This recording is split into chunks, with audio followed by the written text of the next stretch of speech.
poderoso nombre de Jesucristo te rogamos que nos dé discernimiento a cada uno de los que estamos aquí presentes y lo que escucharán posteriormente después, que sea de bendición, Dios mío, y que puedas hacernos ver en el Espíritu lo importante que es poder entender este tema, que es tan importante. Gracias en el poderoso nombre de Jesucristo.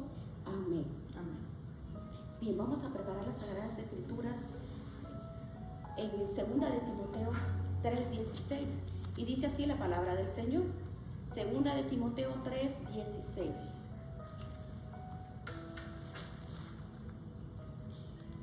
Estaremos tocando un tema que lo he titulado El compromiso diario de un creyente. 2 de Timoteo 3:16 dice: toda la escritura es inspirada por Dios, útil para enseñar, para redarguir, para corregir, para instruir en justicia. La palabra del Señor nos declara con respecto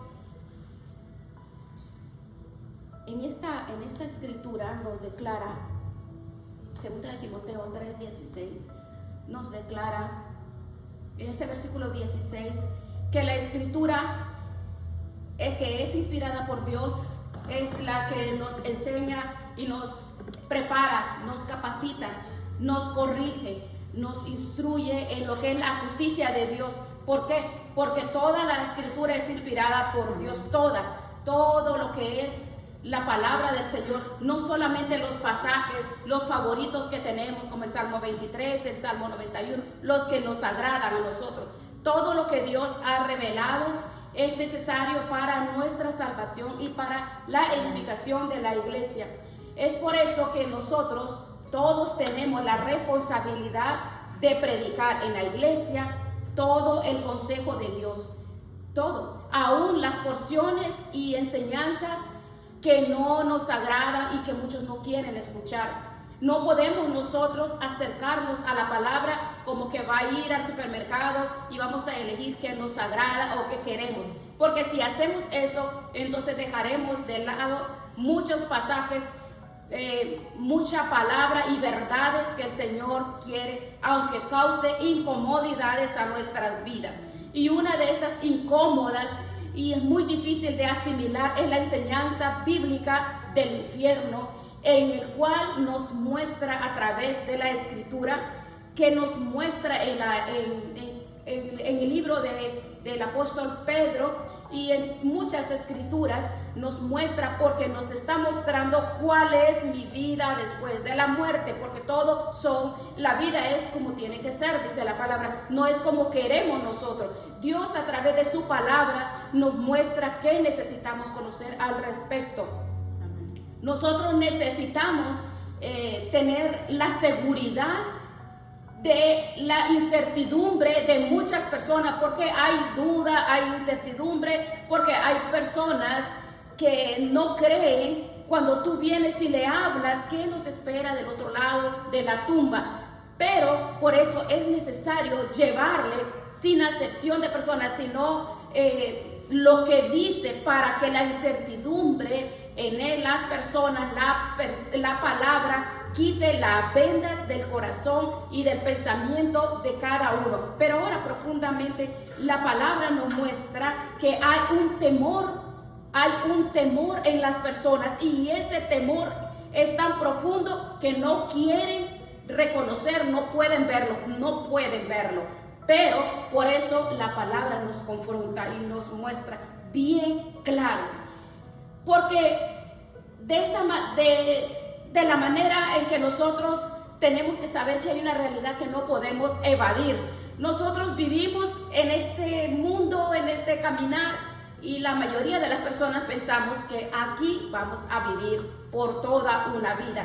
Pero la pregunta que se hace una persona, ¿cuál es el efecto que nos produce el efecto de hablando de mi compromiso todos los días? ¿Por qué?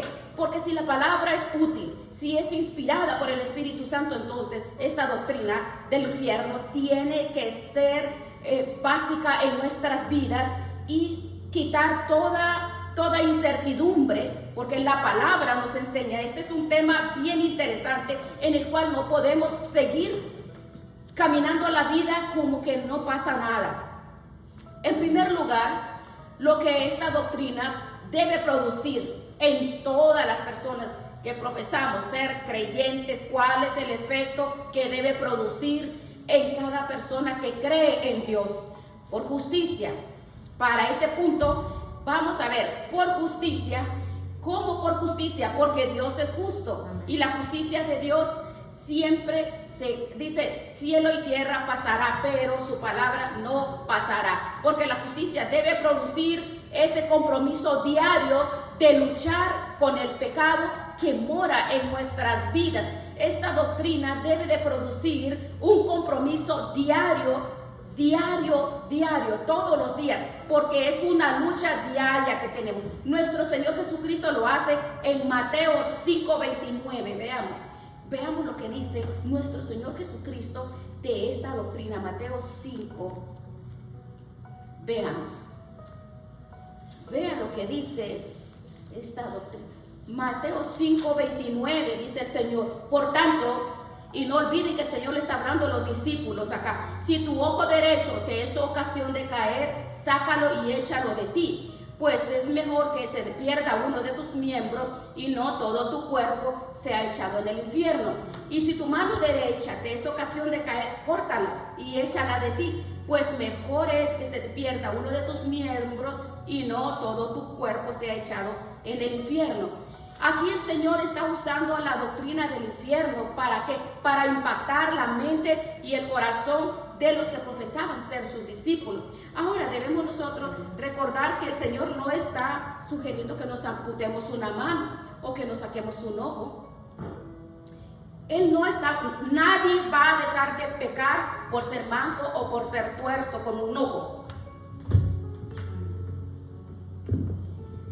Con un ojo se puede pecar de lascivia, con una mano se puede robar, pero lo que está hablando aquí de una cirugía moral, que tomemos en serio la lucha con el pecado que lucha contra nosotros, porque no hay ningún deleite pecaminoso como para pagar el precio tan grande, para pagarlo en el infierno. Bien, ahora esta enseñanza puede resultar un poco extraña a la luz de la enseñanza de la salvación por la fe, y puede ser que alguien piense, no se supone que todo lo que yo debo de hacer para ser salvo es creer en la persona de Cristo y en la obra de salvación. ¿Por qué el Señor nos ordena en cuidarnos del pecado si no queremos terminar en el infierno? Esta es una confusión de un mal entendimiento de algunas personas que contemplan la salvación como algo que se hace en un momento dado en nuestras vidas, cuando se recibe a Cristo como nuestro Salvador, y a partir de ese momento podemos estar totalmente seguros que vamos al cielo, ¿verdad? No importa cómo vivamos. Algunos creen así, algunos creen de esa forma equivocadamente, salvos siempre salvos, y dice, puedes vivir como un diablo el día de toda la semana, tú puedes vivir como un diablo, creer en el Señor y vas a ir al cielo, pero no es cierto. La Biblia nos enseña que ningún creyente, todo creyente verdadero va a terminar su vida. ¿Cómo lo va a terminar? La marca visible de todos los que han creído en qué, en la obediencia. Es una marca. ¿Cuál es? Es la obediencia. Dice el Señor Jesucristo, ¿por qué me llamáis Señor, Señor, y no hacéis lo que yo digo? Y en otro pasaje dice, no todo el que me dice Señor, Señor entrará en el reino de los cielos, sino aquel que hace la voluntad de mi Padre que está en los cielos. Mateo 7:21, la gracia que salva también santifica. Aunque no somos perfectos, a partir del momento en que creemos en Cristo, la verdadera fe persevera creyendo hasta el fin. Y el que persevera creyendo, persevera obedeciendo, porque el que no obedece no cree. Imagínense por un momento que le diga, oh, miren hermanos, cuando salgan de aquí después de la salida, no pasen por aquella calle, pasen por el otro lugar, porque hay un peligro, hay problemas, hay personas tirando balas, personas matando gente. Entonces usted va a decir, ay, pero yo no he escuchado nada, pero yo acabo de pasar por esa calle. Pero si no cree lo que se le acaba de decir, entonces hay que creer. Finalmente cree, entonces va a cambiar de camino porque uno le ha dicho, allá hay peligro. Entonces el que obedece, la fe y la obediencia van juntas. Entonces mire, no estamos hablando de una vida perfecta. En primera de Juan 1:5 dice, Dios es luz y todos los que tienen comunión con Él andan en luz. Si alguno dice que tiene comunión con Dios pero está en tinieblas, es un mentiroso, dice la palabra. Pero dice Juan, si confesamos nuestros pecados, en este mismo pasaje, si confesamos nuestros pecados, Él es fiel y justo para perdonar nuestros pecados y limpiar de toda maldad. ¿Qué enseña? Andar en luz no es andar en perfección, porque los que andan en luz muchas veces tendrán que confesar sus pecados, pero los que andan en luz realmente desean obedecer la voluntad de Dios. ¿Cómo puedo saber que mi fe es verdadera? ¿Cómo puedo saberlo? Es una pregunta crucial. Es terrible que los pecadores se vayan al infierno, pero es 1000 veces más terrible que una persona se vaya al infierno habiendo creído por toda su vida que iba camino al cielo. Y en Mateo 7, versículo 21, Cristo dice que en el día del juicio muchos llegarán a su presencia engañados. Señor, Señor, y no profetizamos en tu nombre. En tu nombre echamos fuera demonios. En tu nombre hicimos muchos milagros. Oiga bien, estas personas eran personas activas. Personas que en el nombre de Cristo hicieron obra, no en el nombre de Mahoma, no en el nombre de Confucio, ni de Buda. Pero Cristo les dirá en aquel día, yo nunca os conocí, apartaos de mí, hacedores de maldad. ¿Cómo yo puedo saber que no pertenezco a ese grupo? Bueno, la única prueba es si estamos empeñados en hacer morir el pecado en nuestra vida. Si estamos empeñados en hacer morir el pecado en mi vida. Dice el apóstol Pablo que los que tienen el Espíritu de Dios morando permanentemente en ellos, por ese mismo Espíritu de Dios hacen morir todo lo terrenal. Todo lo terrenal. Iglesia, no importa cuánto tiempo que nosotros hagamos una profesión de fe, la única garantía que nosotros tenemos de que somos verdaderos creyentes es que estemos tratando con el pecado en nuestras vidas como debe de ser tratado el pecado. Con el pecado no se juega. Cristo habla aquí de una cirugía moral, de una cirugía radical. Miren, la palabra nos describe que con el pecado no se juega.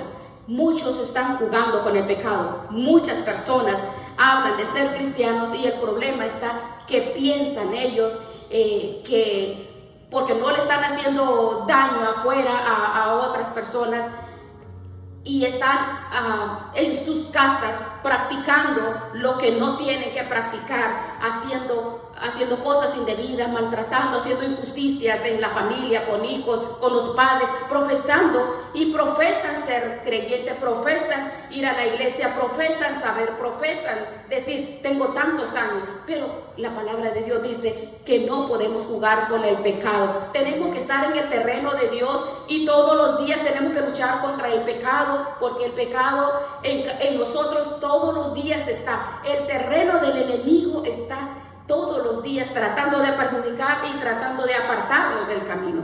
Pero si nosotros no luchamos contra el pecado, no vamos camino al cielo. Segundo lugar, esta doctrina debe producir en nuestros corazones un contentamiento inquebrantable en todas las situaciones, en todas las circunstancias. Debe producir seguridad, confianza. No debemos de movernos de la forma que nos encontremos. Por ejemplo, el apóstol Pablo decía, yo he aprendido a contentarme en cómo me encuentre. Yo sé vivir, dice, en la abundancia, sé vivir en la pobreza. Él tuvo abundancia, tuvo pobreza, tuvo escasez, tuvo libertad, estuvo en prisión, estuvo en cárcel. Dijo el apóstol Pablo, en todo yo estoy enseñado. Pablo tuvo que aprender el pelear cada día este punto. No era algo natural en el apóstol Pablo. Y eso es algo que todos nosotros tenemos que aprenderlo, porque la vida en este mundo caído está lleno de inconvenientes, de trampas, de tentaciones, de cuantas cosas que nos apartan. Dice la palabra que tendremos aflicciones, pero la palabra dice que todo lo que el mundo hace para traer las zancadillas, las trampas, las tentaciones, entonces eso es lo que aparta a las personas. El mundo cada día está trabajando en la mente, porque el enemigo siempre está mandando dardos del enemigo. Tú no eres feliz, tú necesitas un carro, necesitas una mejor casa, necesitas un mejor esposo, una mejor esposa, El enemigo siempre está tratando constantemente de quitarnos el gozo, el contentamiento, y está mandando siempre dardos todos los días, porque el enemigo sabe que la falta del gozo es el primer paso para la desobediencia. El diablo es experto para sembrar esta semilla en los corazones. Él generó en Adán y Eva estando en el huerto del Edén, en el huerto, en el paraíso. Allí, entonces necesitamos aprender a estar gozosos, seguros, perseverando, caminando, creciendo. ¿Y cuál es uno de los recursos que Dios nos ha dejado a nosotros para poder luchar y cada día estar perseverando? Es reconocer que Dios nos salvó, nos rescató de la condenación del infierno. Nosotros tenemos que saber que si nosotros por los momentos no estamos en el infierno, no tenemos de qué quejarnos, porque no estamos ahí, ¿verdad? Pero el problema está cuando una persona llegue a ese lugar. El problema está que lo que siente en este mundo, como siente, como ve, lo mismo va a sentir, y que de aquellas personas que no te dieron una alerta, que no te enseñaron, que no te llevaron la palabra. La palabra dice que es útil para enseñar.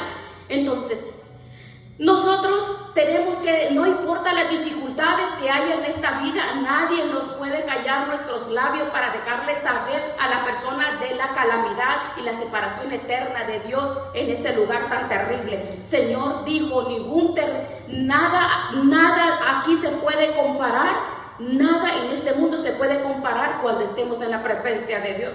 Recuerde cuando los discípulos llegaron: oh Señor, hasta los demonios se sujetan en tu nombre.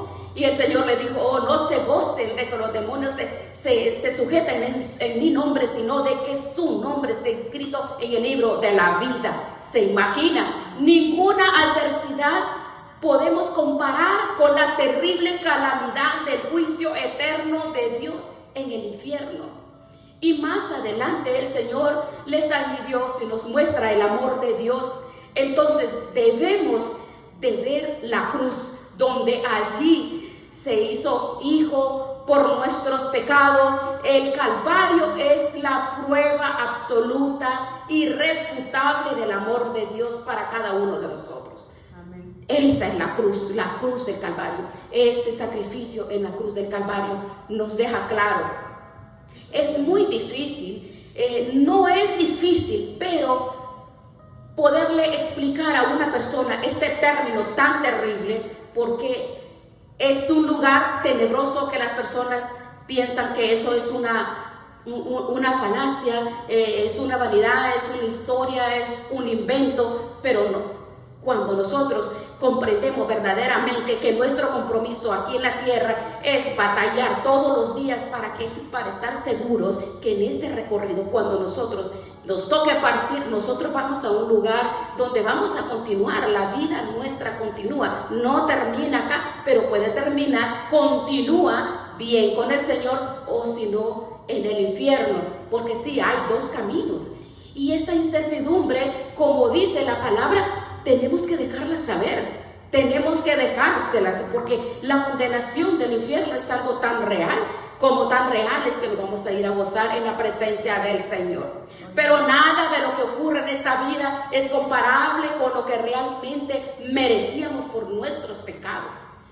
Como el salmista dice en Salmo 40, Y lo dice en otro sentido, pero nosotros lo aplicamos de esta manera, que nuestro Dios nos sacó del pozo de la desesperación, del lodo cenagoso, puso nuestros pies sobre peñas, enderezó nuestros pasos.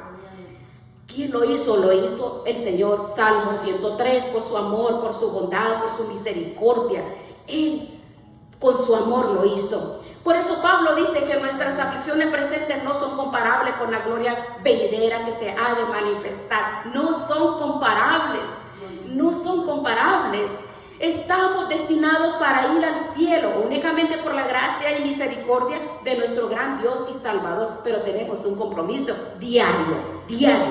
Tercer lugar, esta doctrina debe producir en nuestros corazones y apreciar profundamente el amor de Dios, ese amor tan grande por nuestras vidas.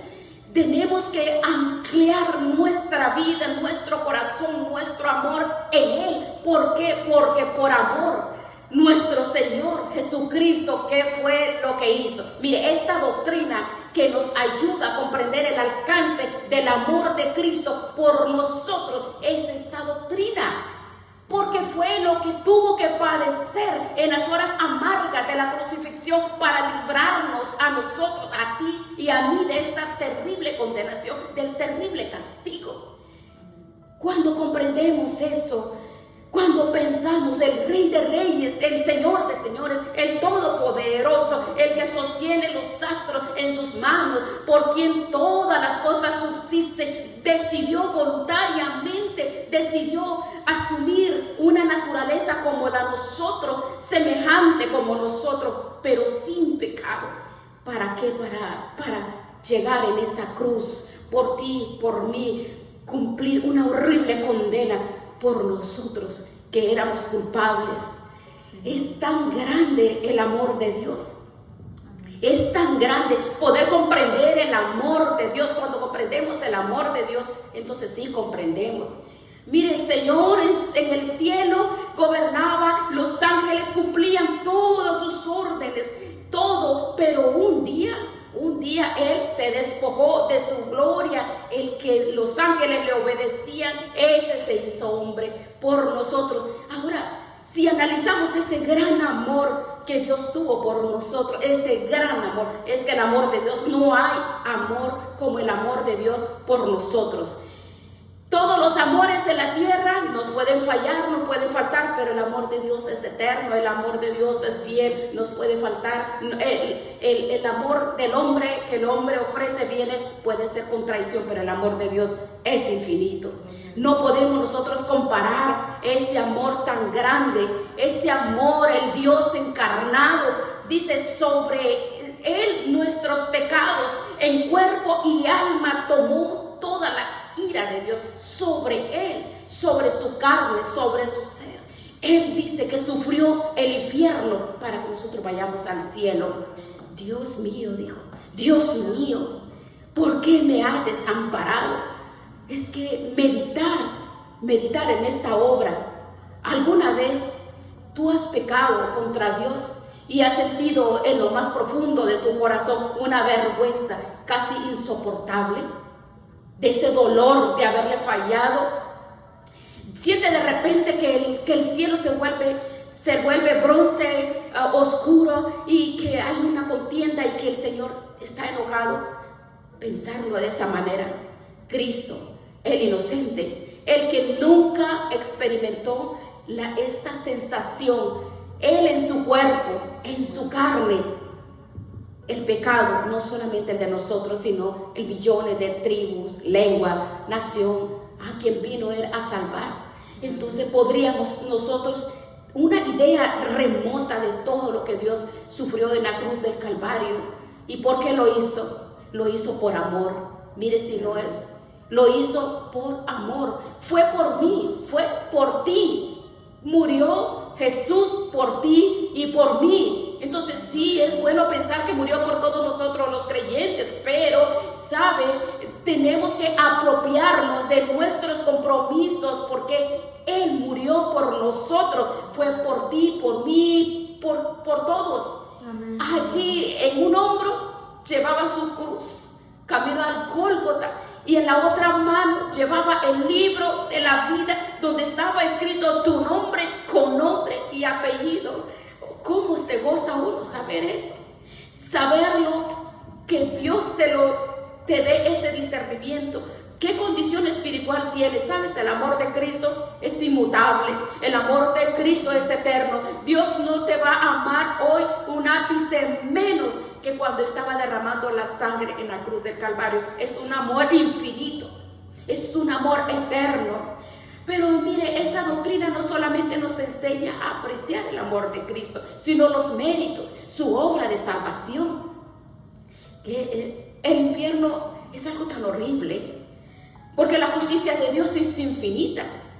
Y sin embargo, una sola muerte fue suficiente. Una sola muerte fue suficiente. ¿Para qué? Para satisfacer por completo la justicia de un Dios infinito.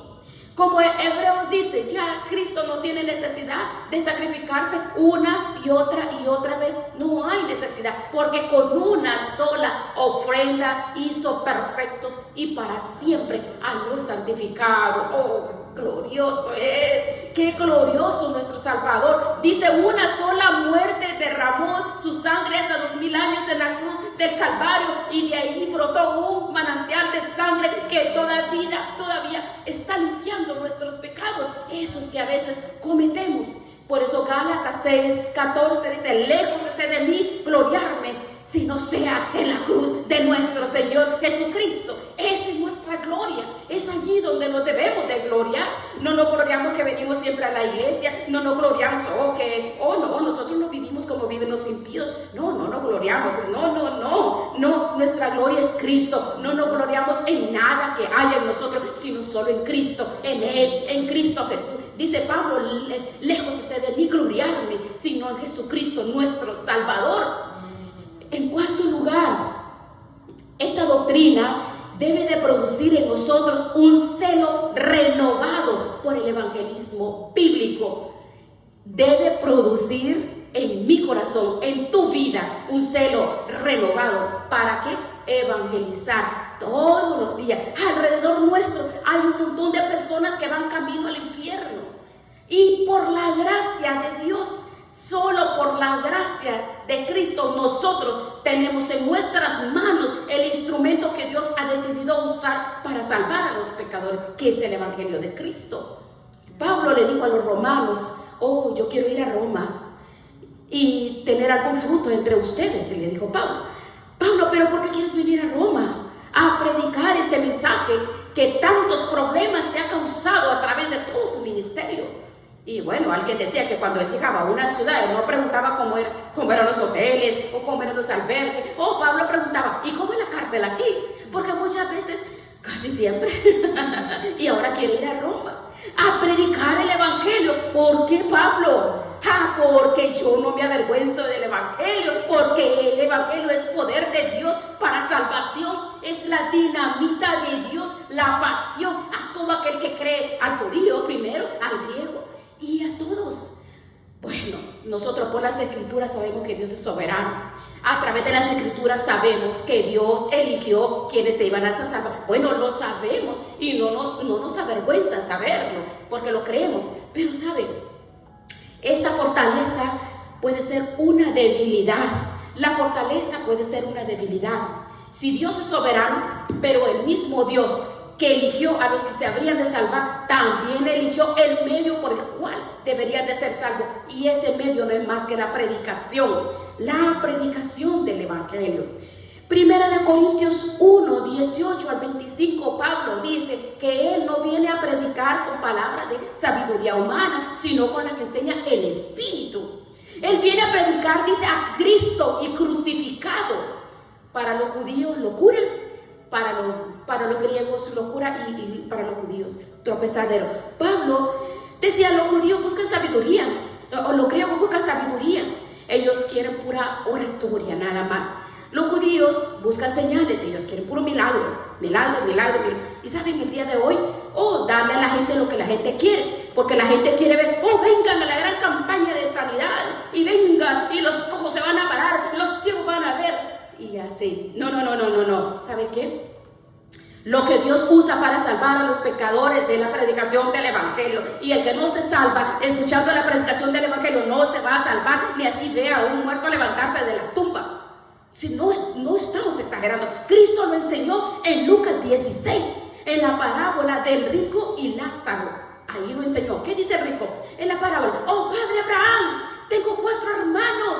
Te ruego que envíes a Lázaro para que le prediquen, para que no venga a este lugar de tormento. Él estaba tan acostumbrado a dar órdenes que aún en el infierno estaba dando órdenes. Pensaba que él era el criado todavía ahí. Envía a Lázaro a que le predique a mis hermanos. ¿Y qué le dijo? Oh, a Moisés y a los profetas tienen.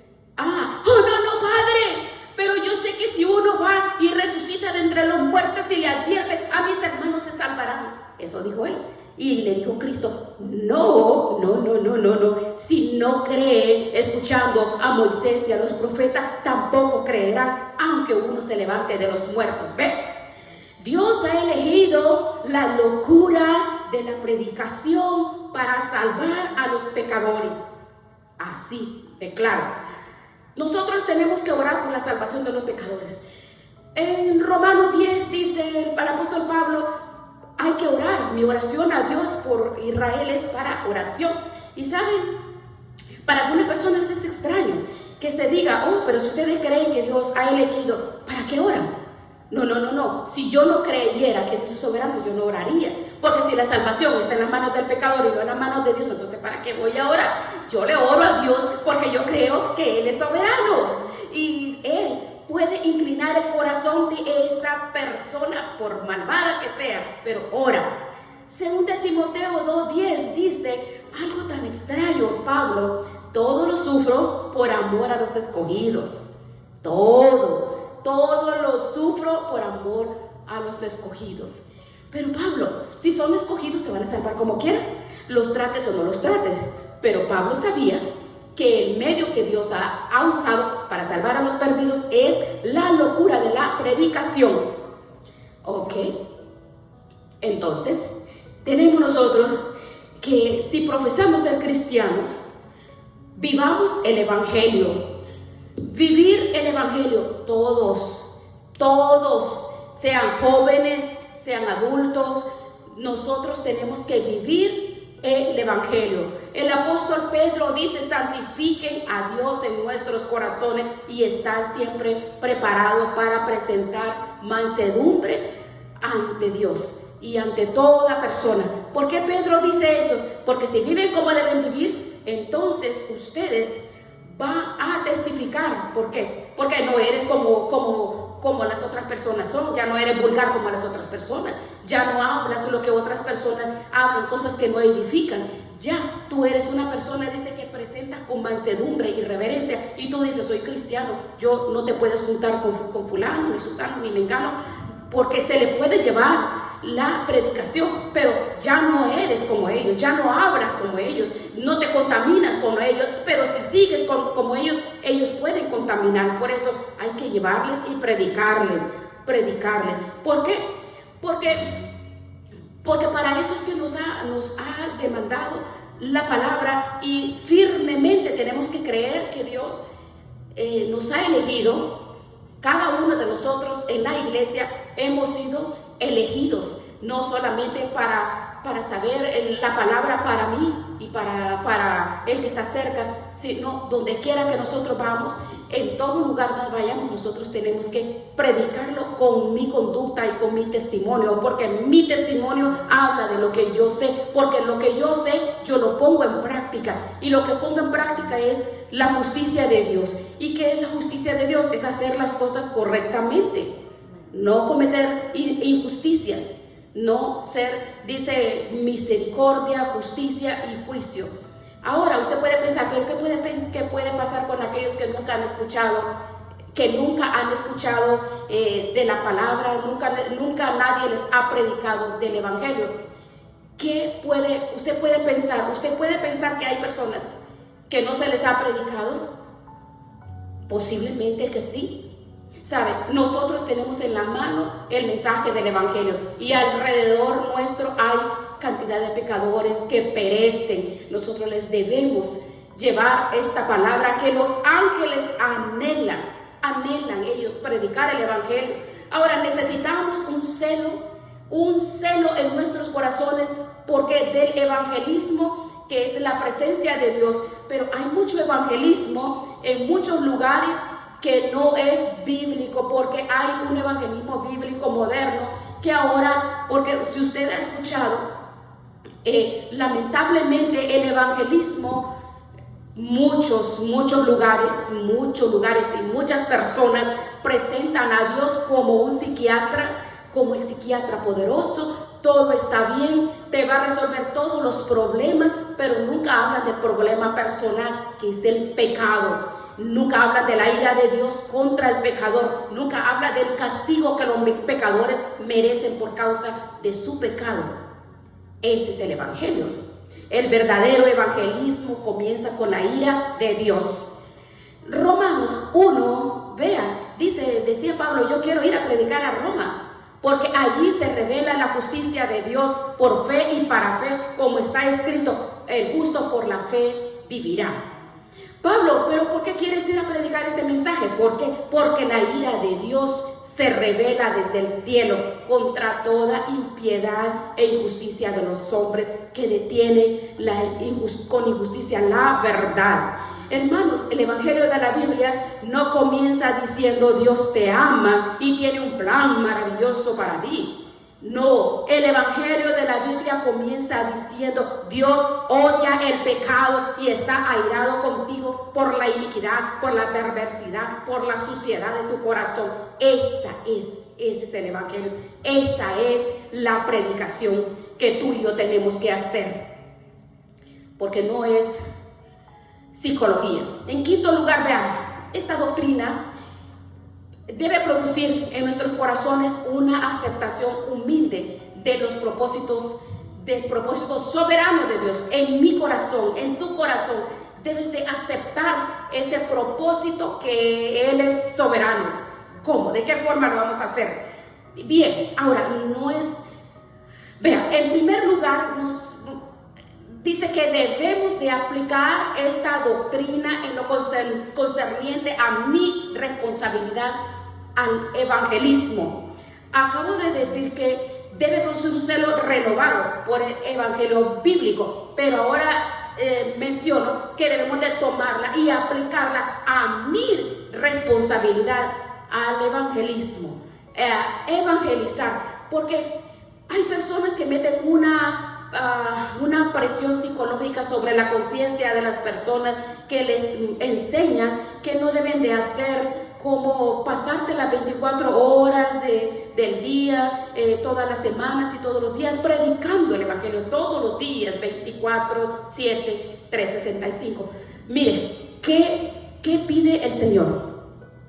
Dice, nuestra responsabilidad es limitada, porque los que van a terminar en el infierno, ellos mismos lo eligieron. Claro, si nos quedamos callados, seremos nosotros culpables por esa inexcusable falta de ¿qué? Por esa falla. Pero ¿cuál es mi responsabilidad? ¿Cuál es mi alcance? Es limitado. Mira, Dios nos ha mandado a hacer muchas cosas en la vida. Tenemos responsabilidades familiares, tenemos responsabilidades laborales, tenemos responsabilidades con la iglesia a la que pertenecemos, tenemos responsabilidades con los hijos. Mire, el que descuida las áreas de su vida para dedicarse únicamente al evangelismo es porque ya tiene una persona un llamado directo. Pero una persona que hace, voy a dejar de trabajar porque tengo que predicar, porque hay muchas personas con el complejo mesiánico. El complejo mesiánico se basa en doctrinas, porque ellos están muy errados y muy equivocados, pero no podemos nosotros caer en esa fase y en ese error, porque Dios nos ha dejado que nosotros podamos ejercer el evangelismo en mi vida con mi conducta, porque muchas personas predican y no viven lo que predican. Dicen una cosa con sus labios, pero las acciones son totalmente diferentes. Entonces Dios nos está hablando que podamos convertirnos totalmente a la predicación, el evangelismo, a través de mi conducta, de mis acciones. Esa es mi posición. No podemos comprender con exactitud el propósito de Dios. Lo único que podemos comprender es que la palabra nos deja saber que hay un infierno para los pecadores, y no podemos elegir este me gusta y esto no me gusta. No tenemos nosotros, ni tampoco podemos evaluar. No podemos hacerlo, porque Dios es soberano. En la eternidad veremos muchas cosas. Aquí nosotros no podemos entender muchas cosas, pero mi naturaleza compasiva no debe de convertirse en un cuestionamiento. No podemos cuestionar, preguntar ¿por qué Dios? ¿Por qué Dios? Tú y yo somos esos instrumentos, y mi evangelismo debe de ser mis frutos producidos por el Espíritu Santo, porque produce el fruto del Espíritu Santo, la justicia, la bondad y la misericordia, para que podamos nosotros huir de la ira venidera del Señor, y así llevar y predicar, empezando por casa, porque cuántas personas están convertidos en evangelistas fuera de sus casas, llevando, predicando, y en sus casas son personas que no aman a sus hijos, no aman a sus esposas, no aman la primera congregación que Dios le ha entregado, porque la primera congregación que tenemos nosotros que pastorear es nuestra familia. Ese es el propósito de Dios en cada uno de nosotros. Y la pasión de Dios y el fruto es el que nos mueve a nosotros a perseverar, porque quien nos cambia es el Señor. Él es el que cambia nuestras vidas, porque ese es el nacimiento de una persona, y ese es el propósito del evangelismo, porque podemos hacer sin palabras, podemos nosotros hacer a través del amor que Dios ha derramado en nuestros corazones. Vemos que esa es la realidad de la doctrina del infierno. Es una razón válida para que las personas se reconcilien con el Señor y hagan correctamente las cosas, como dice su palabra. No temáis a los que matan el cuerpo, porque el alma no lo pueden matar. Hay que temer al que puede destruir el cuerpo y el alma en el infierno. El apóstol Pablo dice a los atenienses, les dijo: es hora de que se arrepientan, porque Dios ha decretado un día, porque ha de juzgar al mundo por medio de Jesucristo de los muertos. Así, el que se levantó de los muertos. Todos los días tú y yo tenemos que arrepentirnos y renovar nuestras vidas. Es cada día, cada instante, vivir nuestras vidas como que es el último día que vamos a vivir. El día de mañana es incierto. La vida es valiosa y no podemos nosotros desperdiciarla. La idea equivocada es que piensa que pueden esperar hasta que ya estén a punto de morir y entonces me voy a reconciliar. Así no puede ser. No puede ser. Piensan que hasta ese momento van a tener la oportunidad. Están equivocados. La salvación, piensan algo otros.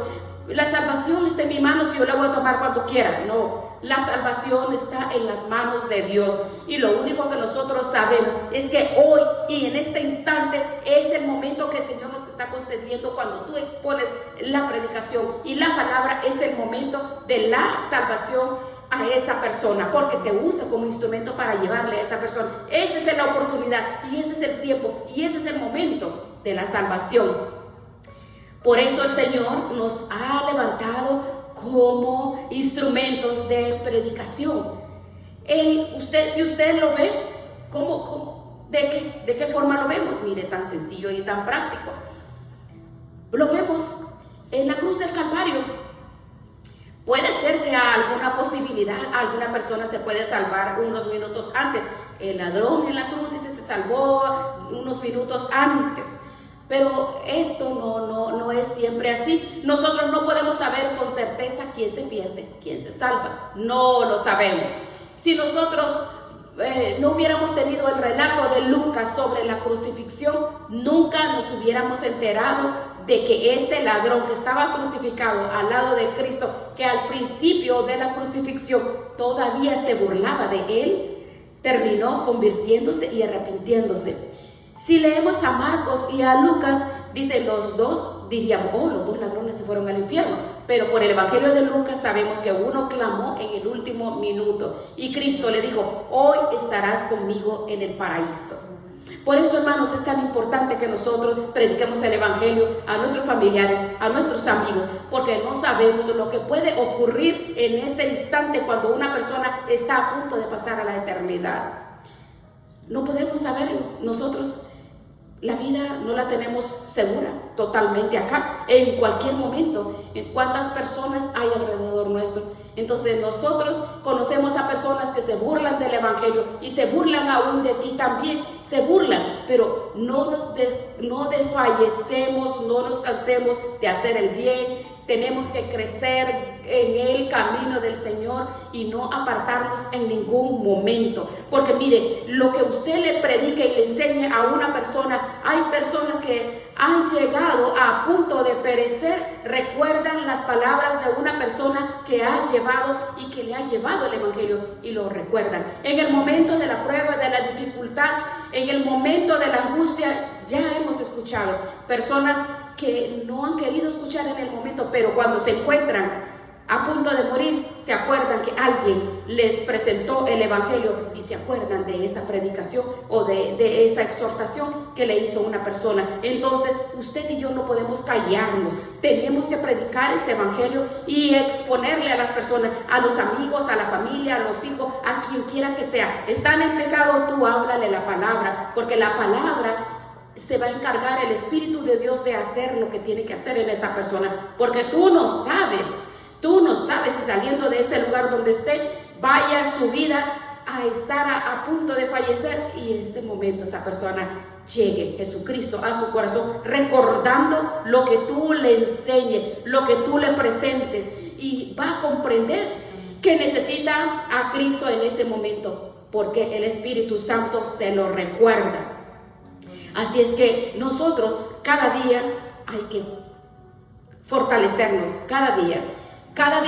Usted y yo, nuestro compromiso es todos los días, es la evangelización, primeramente con mi conducta, pero a través de los frutos del Espíritu Santo, porque nosotros solos nada bueno podemos hacer, porque apartados de Él, dice Juan 15, nada podemos hacer si estamos apartados del Señor. Así de que la vida que estamos nosotros viviendo aquí tiene que ser una vida para que glorifiquemos al Señor, porque sabemos que ese es el tiempo.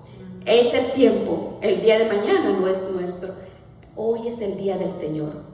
Hoy es el día del Señor. Hoy es el día que el Señor nos ha dado advertencias a través de la palabra y nos ha hablado algo tan importante, que el Señor tenga misericordia y nos fortalezca a través de su palabra. Porque su palabra, como dice, acabamos de leer, que la palabra es para exhortar, para meditar, para enseñar, para redarguir. Esa es la palabra. Vamos a orar. Le vamos a decir gracias, Padre. Oh, gracias te damos, Señor, por tu palabra. Gracias por mostrarnos y enseñarnos, Dios mío, tu palabra. Toda la gloria, la honra y la alabanza te damos a ti. Gracias te damos por darnos la oportunidad, Señor, de conocer, Señor, la profundidad de tu palabra y enseñarnos, Dios mío, que esta palabra es donde tú te glorificas.